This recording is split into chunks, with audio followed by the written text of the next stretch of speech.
Hey guys, welcome to Listen Bitch Presents Tell Me Why You're Special. You guys, this is the arena where we don't just talk about growth, we talk about why you're still not doing anything with it. Because the truth is, a lot of people know what they need to do.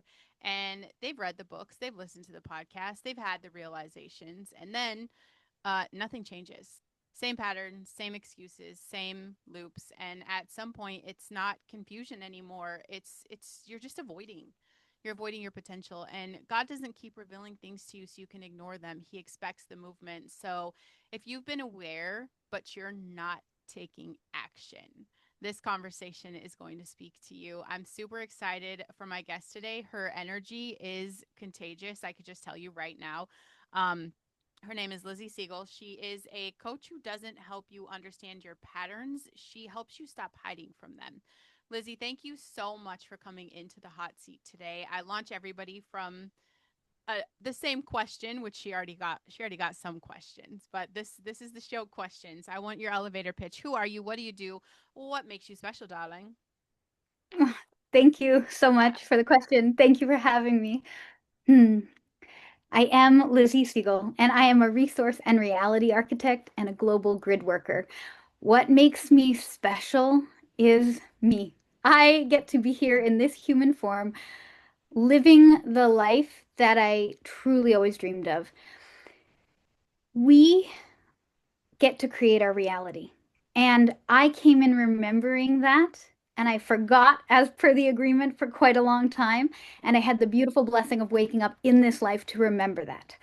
And now it is my joy, my delight, my highest passion to follow my excitement, to follow what lights me up, and to show others and share with others that that is possible for them too. I have this beautiful way of hearing truth in people's words so that it allows me to guide them on a journey to reveal the subconscious patterns and beliefs and the identities that are looping and keeping them stuck. And instead of going along with that story with them, I hold up a really loving, supportive mirror and I allow them to sit in that stillness and that silence with themselves and with me holding that space for them Yeah. so they can really reveal the truth of who they are and take inspired and aligned action in the direction of their actual desires. Yeah. I love that. Um, you're you work with people who are already aware. Mhm. And I think that there are probably more people aware than I give credit to. Why do you think they are still stuck? The simple answer is that they're pretending they don't know. It's part of the game. It's Okay, part of this understood. joyful journey we came to play. And, you know, I had a friend who recently told me, I kind of like the drama. And Yeah. I laughed at that. And I was like, good point. And that is why we do it. We like the drama. We are Yeah. here playing this play of life. And Yeah. so we pretend that we don't know when really we do know. Yeah. And also, then there's that part where people aren't pretending, they've actually forgotten again. They've fallen back Ah. asleep in the waking life, and Mhm. they really are stuck according to their perceptions and their current perspective. And so Yeah. that can be a really very real experience. What is really happening in that space between the knowing and the doing in that specific gap? It's a tug of war with the heart and the soul. Yeah. It is literally forgetting your creative power and your focus Yeah. because you go one way and you focus in the direction of what you want for a second, and then a millisecond later you switch back to doubt, truth doubt, and you can see that you're not going to get anywhere. You're just Yeah. going to be tug of war. Yeah. No, I definitely see that. And the tug of war, I mean, I think even in my experience of being an awake participant in my life to stepping into that co-creator experience, there's still times on different things that I feel like I fall into that gap. And Mhm. it's so I feel like healing, right, is not linear, and neither is really waking up, because I think we there's different parts of my day where I'm just like, wow, I really zoned out there. Like, what's going on? Where are we going with this? I think that happens a lot. What do you think is the most common lie that people are telling themselves? That they need to keep healing, that there's something wrong with them, Yeah. that they're not perfect. You even hear that phrase, oh, it's perfectly imperfect. There is literally no Mhm. such thing as imperfect. Yeah. Everything is perfect in the exact moment because it's perfect for that moment. Yeah. If we believe that we are broken, if we believe there's something to fix, if there's something wrong with us, we will create that experience. Yeah. When we remember our Yeah. wholeness, remember who we are, that we are a divine fractal of the infinite source, God, universe, whatever you want to call it. And God chose me, chose you, chose every Specifically. individual and everything specifically to express that fractal of frequency through us in our unique flavor with all of our beautiful quirks, our stories, our experiences, like as if that's not perfect. Yeah. Creation doesn't make mistakes. Yep. And to think that we would be the only one that creation made a mistake about. That's actually kind of ridiculous because we are part of Arrogant. the whole. Yeah. And, and if I may give this beautiful analogy, think about the creator who's made this beautiful puzzle and they have this whole picture that they want to see. They've made this 3D puzzle filled with all the edges and all the sides and all the print on the picture space. And there is one little puzzle piece that needs to get in that puzzle to complete it. And you're like, oh no, not me. As a story creator, from my perspective, I am not worthy. And the creator's like, yo, get in Yeah. here. I made this whole thing and I need you in here to complete it with all your little divots, all your Yeah. little edges. You need to be in here. And all the other puzzle pieces are like, we need you. Come in here. And you're like, not me. I'm not Yeah. worthy. Are you kidding? Right. I love that. That's beautifully said. And it is true. I think it's to almost arrogant, really, to think that you're not a part of this and that it doesn't matter. And I think that, I'm tough on my audience, right? My first show, my Listen Bitch show is pretty abrasive, but it's out of love. It's that frustration of like, I want to shake people awake, right? Like, why do you think your story doesn't matter? Nobody can live your life experience. And I Mm. think just embracing that uniqueness, I think it's almost selfish when people just stay dumbed down and people just stay ignorant to the truth. And I mean, there's so many people that can be touched by one person saying, all right, I'm going to handle this. And I love what you're saying about, we're not broken. How do you fill that gap between, like, I know I'm not broken, but forever I'm going to be working on shit. Like, I want to grow, I want to evolve. And for me to be the best person I can be every single day, that's going to take movement, and hurts are going to come up all the time. Like, Yeah. my gosh, I heal my mom trauma, right? I think I'm over it. I think I'm good. I go to this next phase in life and I'm like, why am I crying about this again? Like, I thought I was over it, but like every version of myself has to face that trauma. Like every time I grow, it's going to be that like, hey, and it's not even a big deal. Like I love it. I embrace it. I'm thankful for it. Um that's part of it too. So how do you embrace that gap of like you're not broken, but also like you don't get to stay where you are? Hmm. The way you phrase that and the story that you shared with it is so beautiful because it really lends to this whole idea. Yeah. You aren't broken and you're always going to be on a journey because Yes. this life is a never-ending journey.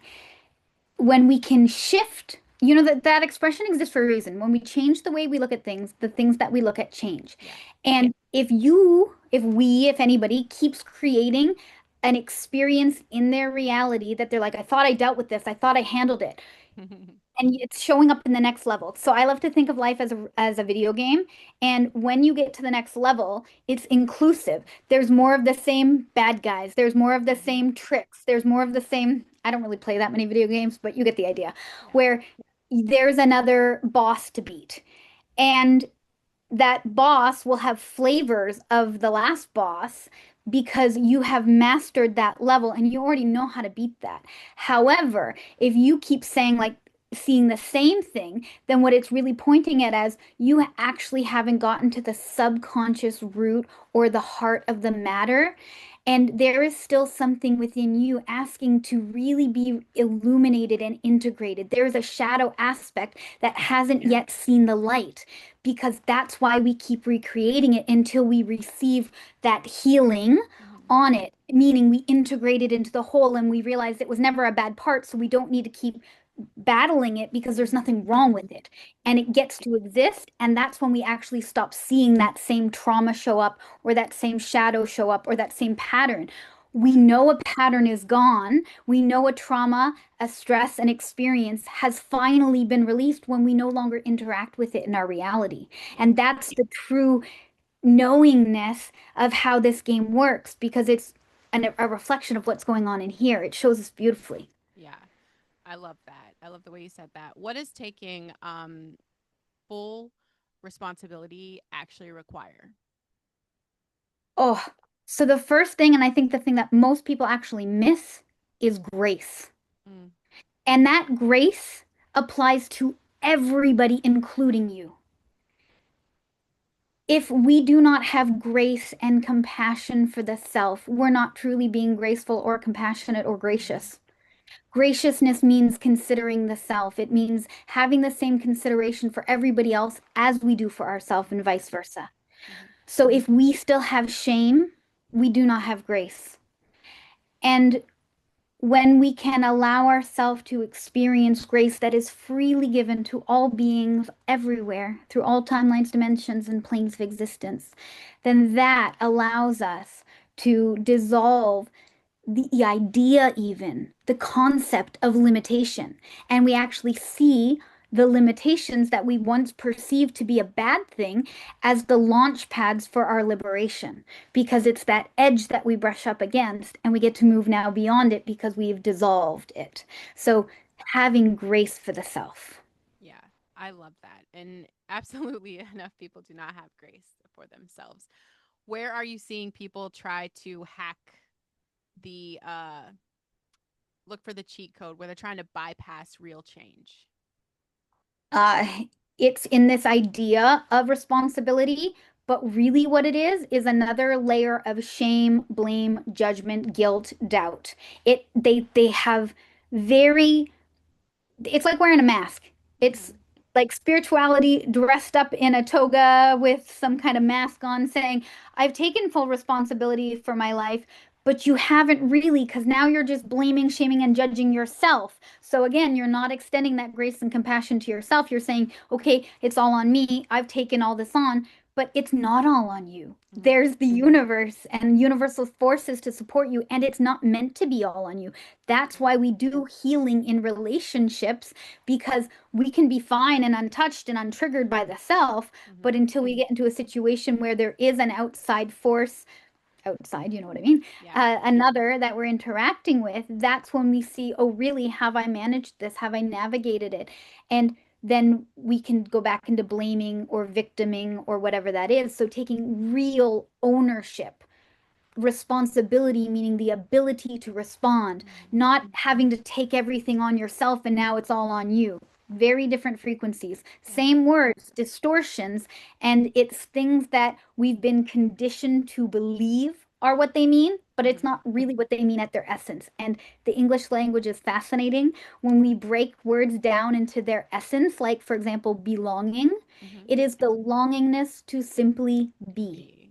Yeah. And when we allow ourselves to belong, first and foremost, to the self, then we no longer have to belong to anybody else. Mm-hmm. It's nobody else's job to do that for us or to make us feel that way. We make ourselves feel the way we choose to feel. We choose to feel. And when we become empowered and awake in our choices, sure, you might have a moment of humanness because that's what we came here for, this game. Mm-hmm. But it's how quickly do you come back to center, back to self, back to your heart's home, and remember who you are. I love that. And that's the whole game, right? Just remember who you are, really. It's like that easy. Why do you think people try to bypass the real change? Or They have a perception what space? I think where is probably the better question. Like, where are they trying to bypass that change? where in the discomfort. Mm-hmm. Anywhere where there is discomfort, Mm-hmm. that is where the bypassing happens because as humans, we have been programmed and conditioned to believe that the unknown is something to fear, that there is pain, there is suffering, there is something bad going to happen in the unknown. However, when we know beyond a shadow of doubt, and I use my words so carefully, beyond a shadow of a doubt, Hmm. that all we're ever going to find in the unknown is more of ourselves, then it dissolves the fear. And we can see fear for what it is, false evidence appearing real. And we have the full assurance in the heart, which is faith, that allows us to move in the direction of our desires, our intuition, our heart's home, because our intuition is connected to that faith. Yeah. And we don't have to wonder and worry. So, in the unknown, seek discomfort, move towards it. Let that be the Hmm. signal that you're close to dissolving a limiting belief. It's like a kid in the candy store. When do they take the biggest temper tantrum? Right before their parents going to leave the candy store without them getting the candy. Hmm. They know that's the time to kick up a fuss because I want that candy bar. The Hmm. same thing is true for fear. It gets the loudest right before it's about to be totally exposed and dissolved because Right. it thinks it's going to die, but it's not going to die. We simply get to see that's a choice. So is the opposite. And when Hmm. we stand in the power of the paradox, we get to choose and let fear know it's okay, you can just be here Yeah. and I'm still going to move this way. I love that. Lizzie, I'm going to shift gears a little bit before I finish with the questions that I think would be good for the audience. I want to know your origin story because you can't know healing if you haven't been through the process, and you can't know, you know, the love and help people without the pain. So, what is your launching point? You know, your mess, because that's the essence of the show, right? Like your mess is your message. Yeah. There's something you're going through that you're trying to stay hidden, you're trying to keep it, we keep it in the shame box, we do all these things, but like, what launched you into this? Ah, man, there's so many moments, Yeah. really, and a few key moments. And it's so beautiful that you asked it that way because I had this conversation with my mom the other day, Yeah. and I said, it's brilliant on the surface being the golden child. Yeah. It is, Mm-hmm. but it also meant that I couldn't be human, that Ah. I couldn't be real, that I couldn't like because she said something, she was like, in public you were all so cute and lovely and everybody Yeah. doted on you, and you would get home and you'd be a little terror. Yeah. And I was like, yeah, because I had to put on this mask when I went out in public, and when I got home I got to just dissolve into why do I Mm-hmm. have to perform. Safety. Yeah.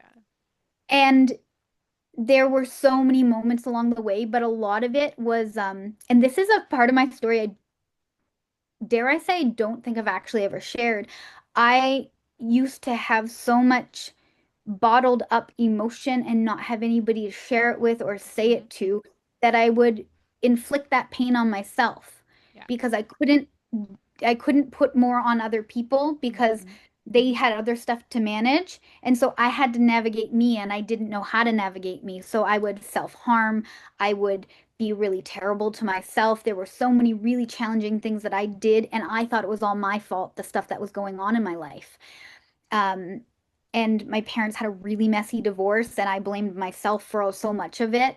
And so there was a lot of hurt, there was a lot of shame, there was a lot of hiding and just pretending in so many aspects, and still hiding a lot of my life from Yeah. really the world. And I did that well into my 30s, to be honest. Yeah. And it wasn't until there were so many accidents, injuries, signs from the universe of like, we will save you every single time, but you got to wake up again, Yeah. that there was a series of awakenings that got me to here. Yeah. I love that. And I think that's what makes your work relatable. If people know, like, look, I was experiencing this, but I do think, it's just your personality. Like, you want to keep everybody feeling good, and you want to spread this amazing feeling. So of course, even as a kid, you're going to protect everybody and you're going to carry all that to yourself. And I think anyone listening right now could probably, there's someone that definitely would relate to that, where they're just kind of hurting themselves because they have no outlet, and it's how you can feel, just any kind of release or any kind of something to take the focus off the internal pain. Thank you Mhm. for sharing that. What is I guess, what is something that other people just don't want to admit about themselves? That they're more powerful than they think they are. You think they know that and they just can't admit it. If we will allow ourselves to be really truthful and honest and see that we created all of so people are actually really okay with being like, I created that when it's a good thing. Yeah. But when it's a bad thing, they're like, that's not on me, that's on somebody else. So when you can bring them to this moment of realization, Mm-hmm. realization, seeing something with your real Mm-hmm. eyes for the first time, then you can also go, okay, well, if I created the good thing, oh, got to take that responsibility. I did create the bad thing, Yeah. bad quote unquote. So then if I created it all, well, now again, with no shame, blame, or judgment, because when you're unaware of it, it's not your fault. But Yeah. when you know better, then you can do better. And Yeah. knowing is synonymous with action. And so if you cognitively comprehend something, but Mm-hmm. you're not taking action, it means you don't really know it yet. You're still figuring it out, still processing. And that's okay. Yeah. That, again, no shame. But can you move beyond this? I'm getting ready to understand to truly knowing, embodying, and living the way you want. And that comes with knowing your own power Yeah. and acknowledging it, accepting it, and then allowing it to flow through you with intention in the direction of your desires. So we got to stop being like lazy or sloppy or just Mm-hmm. unintentional. And Yeah. that requires work. And people think that this is like, you don't have to do work. No, it gets to be easy, Mm-hmm. but you still have to put an effort. Yeah. And that gets to be a beautiful, joyful journey of challenges instead of problems. Yeah. I love that. And then I'm also like, yeah, I'm still in the arena and I don't always enjoy it. I don't always enjoy it, but it's necessary. So Yeah. do I keep doing it? Yes, because I know it's worth it. Like at the end of this, is it going to be worth it? The season I am like, I eat the same food every single day. I'm in a calorie deficit, but trying to hit the protein and just ready for my physical body to represent something that matters, right? Because I think that Mhm. matters. And yeah, do I enjoy that? No, I'm not having a great time. I'm so tired of ground beef and rice. Like it's not even funny. Am I Mhm. having a great time? No. But do I know that this is the work it's going to take to get where I want to be? Yeah. I'll do it kicking and screaming and I'll complain all the time, but I'm still damn doing it. So I'm going to say doing the work is so important. I love that. And there should be joy in it at some point, you know. What does follow through look like here when you're doing the work? Follow through doesn't actually look as big as what most people think. Oh, And it's also the part that people will say, oh, I don't know what I should do, and then start avoiding it. And it makes me, as from this perspective, giggle because I'm like, ah, you're so silly, because of course you know. And let me just remind you yeah, and nudge you along the journey. It looks like taking an inspired and aligned action, which is so different than doing what you think you should do and forcing yourself to yeah. be disciplined, Mm-hmm. forcing yourself to be and like essentially punishing yourself because there's Yeah. nothing wrong with like devotion. But Mm-hmm. devotion and discipline are very different frequencies. When you're devoted to something, it comes from your heart. You're doing it with love. Mm-hmm. When you're disciplined, you are trying to put yourself in a straight line Yes. and you are doing it for love. You're trying to get something as a result. And often when we put our expectations on the outcome, guess what? It doesn't really happen because we're Yeah. so attached to the outcome that we're not enjoying the process. And the Yeah. process was the journey. So, what it looks like is taking one inspired and aligned action. And that usually comes from this intuitive nudge or something that somebody said, and I can pick out that frequency again because I can hear it. Yeah. And it might sound totally unrelated. Like I had somebody who was up leveling their business and they were like totally shifting their life. And they were like, well, I don't know if this is it, but I have this gift certificate to a really fancy restaurant that I've been given, and I haven't even been allowing myself to enjoy that. And I'm like, there's your thing. Use Yeah. that. And Yeah.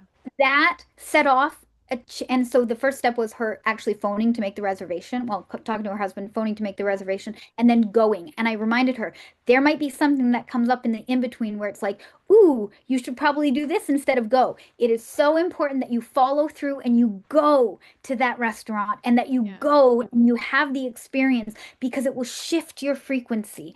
And truth be told, r- th- everything shifted for her. More aligned clients started coming in, people that she just reached out and made an offer to and was like in for the Mm-hmm. year, like all these little things because it was that inspired piece of action to change and signal to the mirrorverse, hey, look, I know I've changed. I don't need my outer world to change. I'm doing the thing that I said I was going to do. I hold me accountable and I held her accountable and I Yeah. love me enough to take this action. Yeah. I love that answer. And we are coming up on our time, so I have one last question for you. In this whole human experience, because we are humanness. So in our humanness, in your humanness, what is something that you actually still catch yourself doing that you know better than to do? Just one thing. Yeah. Ah, there's I'm still so human. There are things. Part of it is catching myself in moments of worry with scarcity. It could be with Ah. time. Mm-hmm. It can be with money. It's not too often with money anymore, but with time, with money, with the ability to create as if I haven't already created everything else. Yeah. And feeling that overwhelming sense of doubt that will still creep in because I am human. Yeah. And then it's that doubt when you get stuck there a little longer than you like that I'm like, Mm-hmm. self-compassion. Mm-hmm. Talk to myself like I would my clients, talk to myself like I would a child, talk to myself like I would like an old person and bringing myself back to, okay, cool. Instead of being shameful about this, can I just get curious and can I just love on that part of me more and see that trigger or whatever's going on Yeah. as that sign that I get to overcome this? Yeah. Thank you for sharing that because I think that's a great gift for the listeners when they see someone who has it figured out that is making sense of things to just still see that they're human. Like we're in the arena. Nothing changes that. Mhm. It doesn't matter how big businesses grow or how many listeners we have or how many books we sell. It doesn't matter. Like we're still in the arena. So thank you for giving them that gift. How can people get resourced with you? Where can they find you? My website is my name, www.lizziesiegel.com. On Instagram, I am Lizzie Namaste Plant Based, and I have my podcast that's on pause right now, but it's Heart's Home with Lizzie. And I'm also on YouTube, and you can watch my podcast there. Perfect. Lizzie, this is the part of the show where, for what it's worth, I get to tell you what I think makes you special. It's not Ooh. just who you are, it's not just that you help people become aware, it's that you don't let them hide there. You took the thing that you suffered from and you found a way to turn it into healing for other people. You take away the comfort of knowing but not doing. And being able to hold people in that moment where they have to decide, am I actually going to change or am I going to keep pretending? That's uncomfortable, but it is so beautifully necessary. And I commend the work you're doing. I'm actually really glad you said you already have a podcast because I'm the whole time I'm like, she needs her own show. So the pause thing, we need to talk about that later, okay? But I think that's what makes you special. I think you've really stepped into your gift and you've used the things that most people use as excuses. You use that as your launching pad. To everyone listening, you guys, you already know more than you're acting on. Okay, so let's be honest. That thing you keep thinking about, that shift you keep avoiding, the decision you keep putting off, it's not confusion. That's fear, that's comfort, and that's you choosing the same life. And God didn't give you clarity so you could sit on it. He gave it to you so you would move more.